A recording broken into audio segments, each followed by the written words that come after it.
العلم هو النور الهادي والمفتاح لكل الخير من يريد الله به خيرا. السلام علیکم ورحمۃ اللہ وبرکاتہ۔ عزیز طلبہ، اس سے پہلے ہم نے جو باب پڑھا ہے وہ باب تھا باب الاستعلاء والاطباق۔ اس کے اندر جو ہے ہم نے یہ بتلایا تھا آپ کو کہ مصنف رحمۃ اللہ علیہ خاص طور سے استعلاء اور اطباق سے متعلق اور ضمناً جو ہے کچھ اور باتیں بیان کرنے والے ہیں، چنانچہ آپ کے سامنے وہ ساری تفصیلات آ چکی ہیں۔ اب یہ ہمارے سامنے ہے باب الادغام، اور آپ اگر دیکھیں گے تو شروع سے باب استعمال الحروف سے جو مصنف نے شروع کیا تھا فرققم مستفلا من احرفی سے لے کر کے اخیر تک، یہ سب کا سب وَهُوَ إِعْطَاءُ الْحُرُوفِ حَقَّهَا مِنْ صِفَةِ اللَّهَا وَمُسْتَحَقَّهَا کی تفصیل اور تفسیر ہو رہی ہے،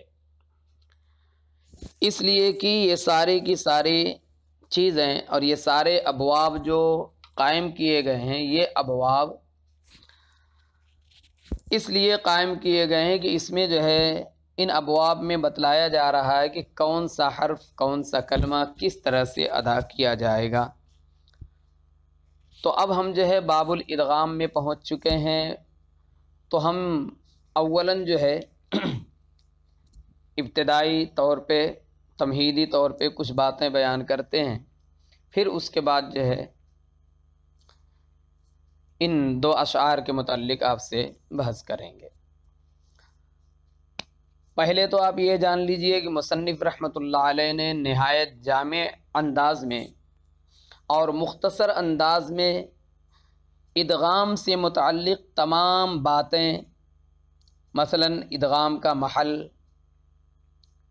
اس کی شرط، اس کے موانع بیان کر دیے، یعنی محل ادغام، شرط ادغام اور اسی طرح سے موانع ادغام، سب کو مصنف رحمۃ اللہ علیہ نے ان دو شعروں کے اندر بہت ہی جامع انداز میں بیان کیا ہے، جیسا کہ آپ تشریح میں ملاحظہ فرمائیں گے۔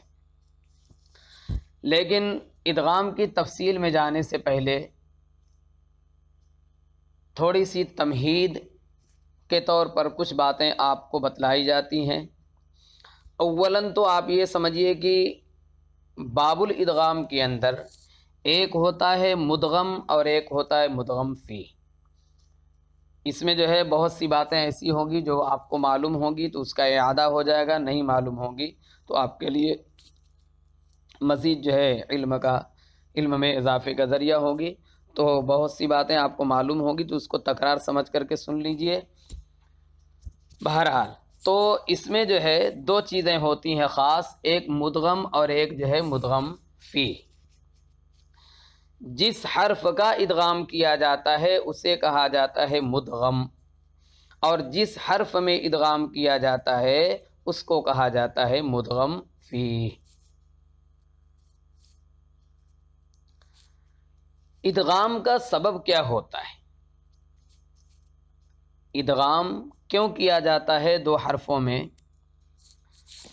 تو اس کا جواب آپ کو معلوم ہے کہ ادغام کا سبب جو ہے قرب بین الحرفین ہے، دو حرفوں کے درمیان قرب، یہ جو ہے ادغام کا سبب ہے۔ تو اب جو ہے سوال یہ ہوتا ہے کہ سبب ادغام کتنے ہیں اور کون کون سے ہیں؟ یعنی قرب مخرج، دو حرفوں کے درمیان اگر قرب پایا جاتا ہے، قرب مخرج پایا جاتا ہے تو وہ ادغام کا سبب بنتے ہیں۔ تو قرب مخرج کے پائے جانے کی کیا صورتیں ہیں، کتنی صورتیں ہیں؟ تو آپ جانتے ہیں کہ 3 صورتیں ہیں قرب مخرج کے پائے جانے کی۔ ایک ہے تماثل، ایک تجانس اور ایک تقارب۔ اسی کو سبب ادغام بھی کہا جاتا ہے۔ ادغام کیوں کیا جاتا ہے؟ تماثل کی وجہ سے، تجانس کی وجہ سے یا تقارب کی وجہ سے۔ ادغام کے متعلق جو ہے ایک بات یہ بھی آپ کو معلوم ہونی چاہیے کہ ادغام کیا کیوں جاتا ہے۔ تو ادغام کی غرض تسہیل فی الادا، تسہیل فی الادا یعنی ادائیگی میں آسانی اور سہولت پیدا کرنا، یہ ادغام کا مقصد اور اس کی غرض ہے۔ اور ادغام کی آپ نے دیکھا ہوگا کہ کئی طرح سے تقسیم کی جاتی ہے۔ کبھی آپ نے دیکھا کہ لکھا رہتا ہے کتابوں میں کہ ادغام کی دو قسمیں ہیں، ادغام تام، ادغام ناقص۔ کبھی جو ہے آپ نے دیکھا ہوگا کہ ادغام کی دو قسمیں ہیں، صغیر اور کبیر۔ کبھی آپ نے دیکھا کہ ادغام کی تین قسمیں ہیں، مثلین، متجانسین اور متقاربین، یا کہیں متماثلین بھی لکھا رہتا ہے۔ تو اس طرح سے ادغام کی تقسیم کی جاتی ہے۔ لیکن اگر آپ سے جو ہے یوں پوچھا جائے ادغام کی کتنی قسمیں ہیں تو آپ کیا بتائیں گے، کبیر یا صغیر؟ تو میں کہوں گا کہ غلط ہے، اس لیے کہ ادغام کی دو قسمیں ہیں، تام اور ناقص۔ تو اس لیے آپ یہ سمجھیے کہ ادغام کی تین طرح سے تقسیم کی جاتی ہے۔ جب یہ کہیں گے تو یہ جو ہے بالکل بات واضح ہو جائے گی۔ ادغام کی تین طرح سے تقسیم کی جاتی ہے۔ ایک جو ہے مدغم کے محل اور مخرج کے اعتبار سے، مدغم کے محل اور مخرج کے اعتبار سے ادغام کی تین قسمیں ہیں، مثلین، متجانسین اور متقاربین۔ اگر جو ہے مدغم اور مدغم فی یعنی جس حرف کا ادغام کیا جاتا ہے وہ اور جس میں ادغام کیا جاتا ہے وہ دونوں حرف متحد المخرج والصفت ہوں،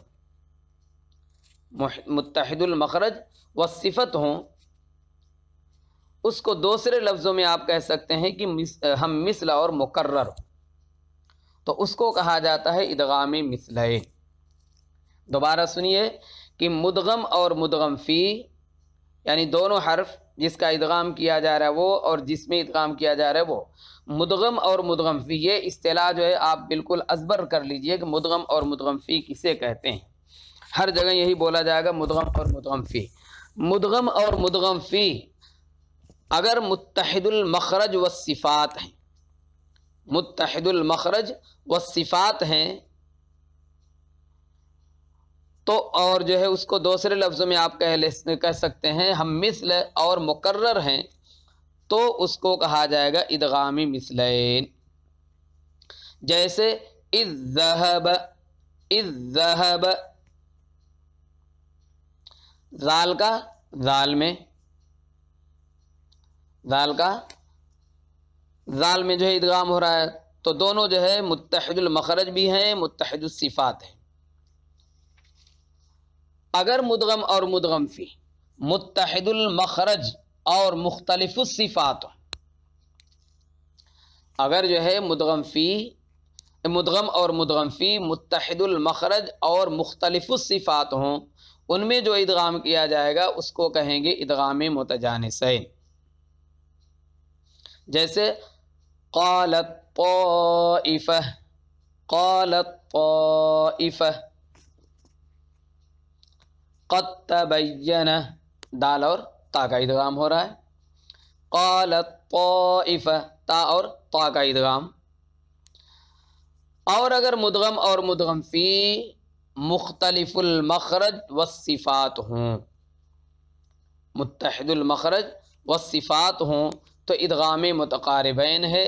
جیسے الم نخلقکم، الم نخلقکم میں قاف اور کاف یہ مختلف المخرج بھی ہیں اور مختلف الصفات بھی ہیں۔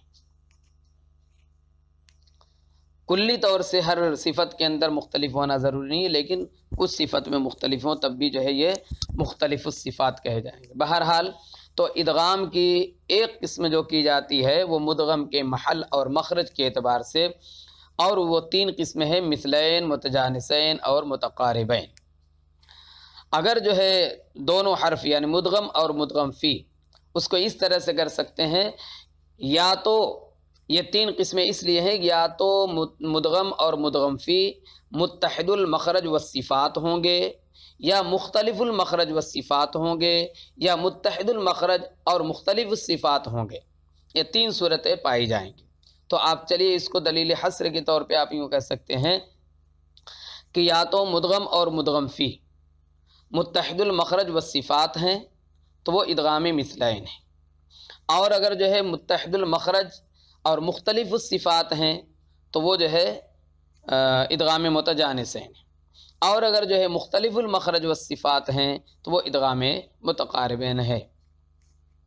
تینوں کی مثالیں بالترتیب آپ سن لیجئے، جیسے اذ ذهب، قالت طائفہ، الم نخلقکم وغیرہ.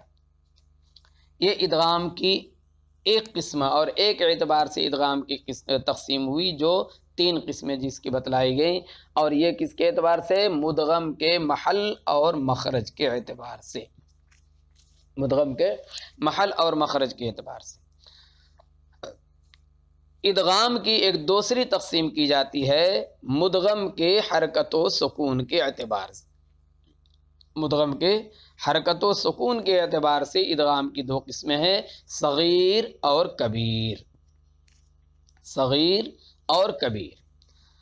اگر مدغم یعنی جس حرف کا ادغام کیا جاتا ہے، اگر مدغم پہلے سے ہی ساکن ہو اور صرف ادغام کیا جا رہا ہے، جیسے قد تبین کا دال کا تا میں قد تبین، یا ابھی اور جو بھی مثالیں آئیں اذ ذهب، قالت طائفہ، الم نخلقکم، ان تمام مثالوں میں آپ دیکھیے پہلا حرف جو ہے پہلے سے ہی ساکن تھا تو اس کو کہا جاتا ہے ادغام صغیر. اور اگر حرف مدغم پہلے ساکن نہیں تھا بلکہ متحرک تھا، اسے ساکن کیا گیا پھر ادغام کیا گیا تو اس کو کہتے ہیں ادغام کبیر. جیسے مکنی، اتحاجونی. مکنی اصل میں تھا مکننی، یہاں پہ 2 نون تھا. نون اول کو ہم نے کیا کیا؟ پہلے ساکن کیا، پھر اس کے بعد جو ہے نون ثانی میں اس کا ادغام کیا، تو اس کو کہا جاتا ہے ادغام کبیر. اب صغیر اور کبیر یہ بالکل آسان ہے. صغیر کے معنی چھوٹا اور کبیر کے معنی بڑا. ادغام صغیر کا مطلب کیا ہوگا کہ جس میں کام کم ہو، اور کبیر کا مطلب ہوگا جس میں کام زیادہ ہو. تو آپ نے دیکھا کہ ادغام صغیر کے اندر کام جو ہے صرف یہ تھا کہ ادغام ہی کرنا تھا، حرف پہلے سے ساکن تھا، صرف آپ نے کیا کر دیا؟ ادغام کر دیا.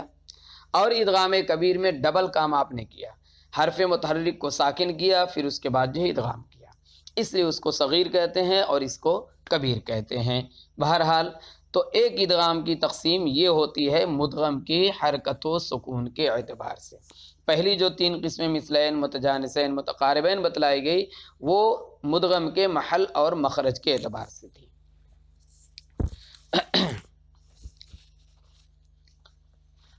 ابھی آپ کو بتلایا گیا کہ ادغام کے مدغم کی حرکت و سکون کے اعتبار سے ادغام کی 2 قسمیں ہیں، صغیر اور کبیر. امام حفص رحمۃ اللہ علیہ کی روایت میں ادغام صغیر ہی کیا جاتا ہے. ادغام کبیر بہت کم ہے، صرف 5 کلمات میں ہے، 6 جگہوں پر واقع ہے ادغام کبیر. ایک ہے نعما، نعما یہ 2 جگہ واقع ہے، ایک سورہ بقرہ میں آیت نمبر 271 میں اور ایک سورہ نساء کی آیت نمبر 58 میں. نعما اصل میں تھا نعم ما، وہ اس میں جو ہے 2 میم کا پہلی میم کو ساکن کر کے ادغام کیا گیا ہے. اور ایک ہے سورہ انعام کے اندر اتحاجونی، اصل میں تھا اتحاجوننی. ایک ہے سورہ یوسف میں لا تأمن، یہاں پہ ادغام کیا گیا ہے، اصل میں تھا لا تأمنون. ایک ہے سورہ کہف کے اندر آیت نمبر 95 میں ما مکنی، اصل میں تھا مکننی. اور ایک ہے سورہ زمر میں زمر کے اندر، سورہ زمر میں ہے اتأمرونی، تو اتأمروننی تھا۔ بہرحال تو ادغام کی ایک دوسری تقسیم جو کی گئی وہ حرف مدغم کے متحرک اور ساکن ہونے کے اعتبار، یعنی حرف مدغم کی حرکت و سکون کے اعتبار سے ادغام کی دو قسمیں ہیں، صغیر اور کبیر۔ صغیر یہ ہے کہ حرف مدغم پہلے سے ساکن ہو، جیسا کہ امام حفص رحمۃ اللہ علیہ کی روایت میں عموماً یہی ادغام ہے۔ اور ادغام کبیر وہ ہے کہ حرف مدغم جو ہے ساکن نہ ہو بلکہ متحرک ہو، پہلے اسے ساکن کیا جائے پھر ادغام کیا جائے، جو امام حفص رحمۃ اللہ علیہ کے نزدیک جو ہے ان کی روایت میں صرف جو ہے 5 کلمات میں 6 جگہ واقع ہیں۔ 5 کلمات میں سے ایک کلمہ جو ہے نعمہ، یہ 2 جگہ ہیں، باقی جو ہے اتحاجونی، لا تأمن، ما مکنی، اتأمرونی، یہ جو ہے ایک جگہ واقع ہے۔ تو اس طرح سے یہ ادغام کی ایک قسم ہو گئی۔ تیسری تقسیم جو ہے ادغام کی حرف مدغم کی کیفیت کے اعتبار سے ہے، اور وہ ہے ادغام تام اور ادغام ناقص۔ نون ساکن اور تنوین کے بیان میں ہم اس کو جو ہے ادغام تام کو ادغام بلا غنہ بھی کہتے ہیں، جیسے مر ربک من لدنہ، یہ جو ہوتا ہے اس کو کہتے ہیں ادغام بلا غنہ اور ادغام بالغنہ۔ تو وہ ادغام بالغنہ اور بلا غنہ وہ چونکہ وہاں پر غنہ ہوتا ہے نہیں ہوتا ہے، اس وجہ سے اس کو کہہ دیتے ہیں، ورنہ اصل جو ہے وہ ادغام تام اور ادغام ناقص ہوتا ہے۔ آپ ایک بات یہ ذہن میں ہمیشہ رکھیں گے کہ جہاں بھی ادغام کیا جائے گا اور اس جو ہے ادغام کے اندر یہ تینوں قسموں میں سے ایک ایک قسم پائی جائے گی۔ مثلا جیسے آپ کہہ رہے ہیں قالت طائفہ، تو یہاں پر ادغام متجانسین بھی ہے کہ تا اور طا کا مخرج ایک ہے، اس وجہ سے اس کو ادغام متجانسین کہتے ہیں۔ پھر اس کے بعد جو ہے مدغم کی حرکت اور سکون کے اعتبار سے جو 2 قسمیں آپ نے پڑھی کہ صغیر یا کبیر، تو چونکہ قالت کی جو تا ہے وہ ساکن ہے لہذا ادغام صغیر بھی ہے یہاں پر۔ اسی طرح سے یہاں پر جو ہے تا کے بعد جو طا ہے، تا ضعیف ہے اور طا جو ہے قوی ہے، تو یہاں پر جو ہے تا کا ادغام جو طا میں ہو رہا ہے وہ ادغام تام ہو رہا ہے، کیونکہ قالت طائفہ جب پڑھتے ہیں ہم تو تا کی صفت جو ہے ختم ہو جاتی، تا کی کوئی صفت باقی نہیں رہتی، اس وجہ سے وہاں پر ادغام تام بھی ہے۔ تو تینوں قسموں میں سے ایک ایک چیز پائی جائے گی۔ تو اس لیے آپ جو ہے اگر مطلق آپ سے پوچھا جائے کہ ادغام کی کتنی قسمیں ہیں تو آپ کیا بتائیں گے؟ اس لیے اگر آپ سے کوئی پوچھے کہ ادغام کی کتنی قسمیں ہیں تو آپ پوچھئے کس اعتبار سے؟ مدغم کی حرکت و سکون کے اعتبار سے آپ چاہتے ہیں، یا مدغم کی کیفیت کے اعتبار سے چاہتے ہیں، یا مدغم کے محل اور مخرج کے اعتبار سے چاہتے ہیں؟ کس اعتبار سے آپ پوچھنا چاہتے ہیں؟ بہرحال تو مدغم کی کیفیت کے اعتبار سے ادغام کی 2 قسمیں ہیں، ادغام تام اور ادغام ناقص۔ ادغام تام کا مطلب کیا ہے؟ اگر حرف مدغم کی کوئی صفت باقی نہ رہے بلکہ حرف مدغم بالکل مدغم فی جیسا ہو جاوے تو اس کو کہا جاتا ہے ادغام تام، جیسے قر ربی من لدنہ، قر ربی لام بالکل جو ہے را بن گیا اور را کا را میں ادغام ہوا، قر ربی آپ کہہ رہے ہیں۔ اسی طرح سے من لدنہ میں نون کو من لدنہ تھا، نون کو آپ نے لام بنایا، لام کو پھر جو ہے لام کا لام میں ادغام کیا گیا، تو نون کی کوئی صفت باقی نہیں رہی۔ قل ربی جو ہے اس کو آپ نے ادغام کیا قر ربی کر کے، تو لام کی کوئی صفت باقی نہیں رہی، تو اس کو کہا جاتا ہے ادغام تام۔ اگر ادغام ناقص کس کو کہیں گے؟ اگر حرف مدغم کی کوئی صفت باقی رہے، یعنی بالکل مدغم فی جیسا نہ ہو۔ اب کوئی صفت کے اندر ہم لوگ عام طور سے صرف غنہ والی من وال من یقول یہ مثالیں دیتے ہیں، کوئی بھی صفت باقی رہے تو وہاں پر کیا ہوگا؟ ادغام ناقص ہوگا۔